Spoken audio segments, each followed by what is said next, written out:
All right, in this video we're going to talk about how do we measure angles. Well, first let's just draw an angle. All right, so an angle is made up of a few pieces.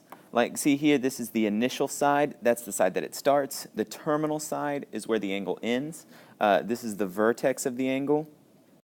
Now, if I put that initial side on the x-axis, then I have an angle in standard position. A positive angle is any angle formed by going in a counterclockwise direction. So here's my initial side, here's the terminal. As long as I go in a counterclockwise direction, this is a positive angle. Now, the angle can look exactly the same, but if I moved in a clockwise direction to get there, that's a negative angle. The most common angular unit of measure is the degree. Which we've seen a whole lot of times. How many degrees are in a circle? There are 360 degrees in a circle, which means if you start here and went all the way around, the angle that you formed is 360 degrees. If you were to go straight up, this would be 90 degrees, and so on.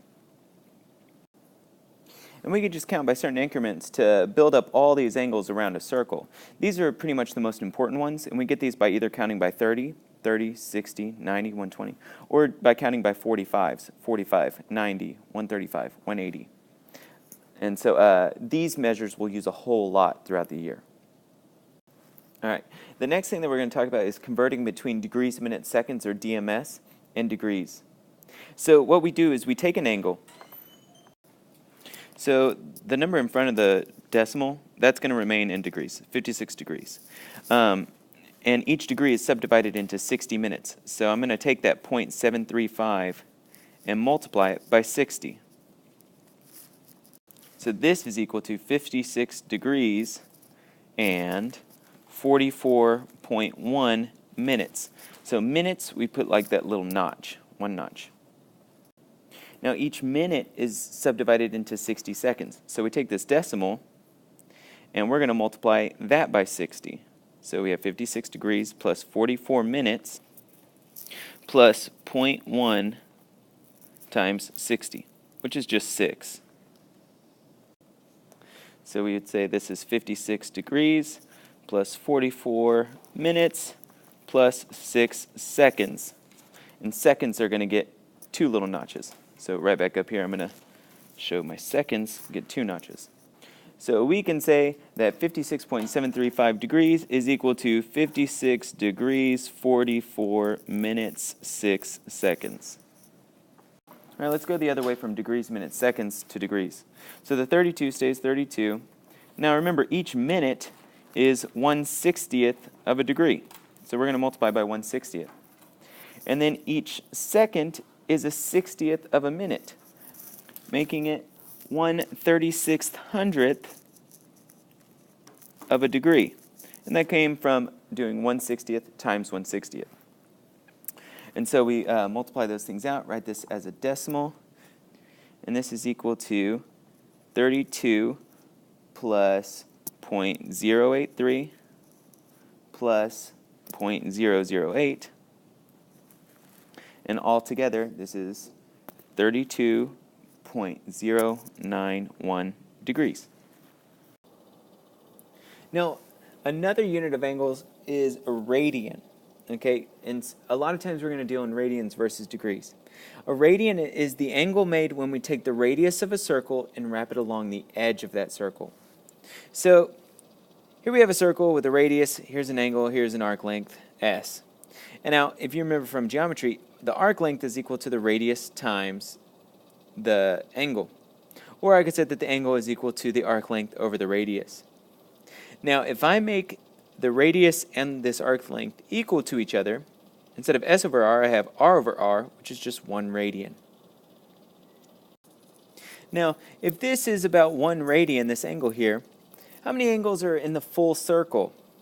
So now, this angle is going to go all the way around, and this arc length is the entire length around the circle. Well, what do you call the distance around a circle? The circumference. So the arc length is now 2 pi r. 2 pi over r, the r's cancel. So there are 2 pi radians in a circle.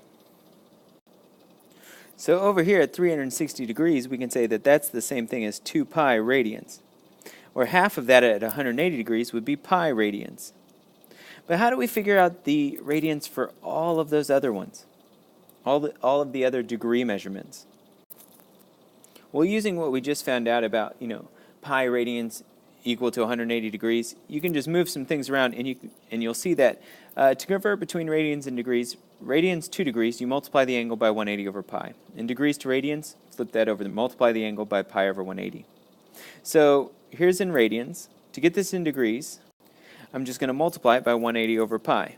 The pi's cancel, and I get that this is the same thing as negative 270 degrees. And on the other side, going from 120 degrees to radians, multiplied by pi over 180, and I get that this is the same thing as 2 pi over 3 radians. Which now you can use to fill in the circle that we were building earlier. And notice here though, like whenever we were counting by 30s, we could also just count by pi over 6, since that's what 30 is. So look, 1 pi over 6, 2 pi over 6, which is equal to pi over 3. 3 pi over 6 is the same thing as pi over 2. 4 pi over 6, 5 pi over 6, 6 pi over 6 is pi, and so on. Or you could also do by 45s, or pi over 4, 1 pi over 4, 2 pi over 4, 3 pi over 4, 4 pi over 4. And that's just an easy way to build the circle quickly.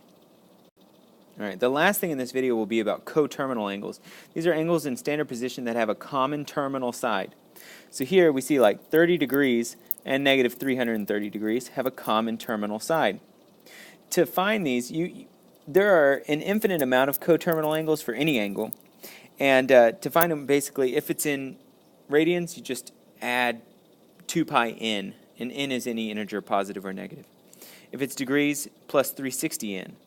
So basically, you just add or subtract 2 pi or 360. So let's find and draw some coterminal angles. So the first thing I'm going to do is draw 45 degrees. And since it's in degrees, I'm just going to add 360 and subtract 360. That gives me 405 degrees and negative 315 degrees.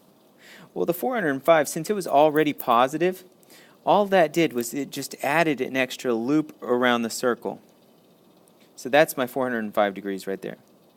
For the negative 315, I'm going to start on the initial side and then just go negative 315 degrees to get that coterminal side. So the next one, negative pi over 3, that's the same thing as negative 60 degrees. But to find the coterminal sides, I'm going to add and subtract 2 pi. Which in this case, it would be easier to write 2 pi as 6 pi over 3, since I'd like to have common denominators.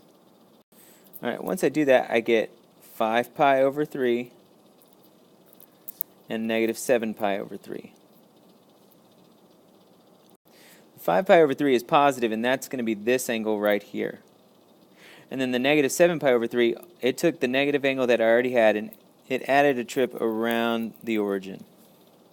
Alright, and that's going to wrap up this lesson's video. Goodbye.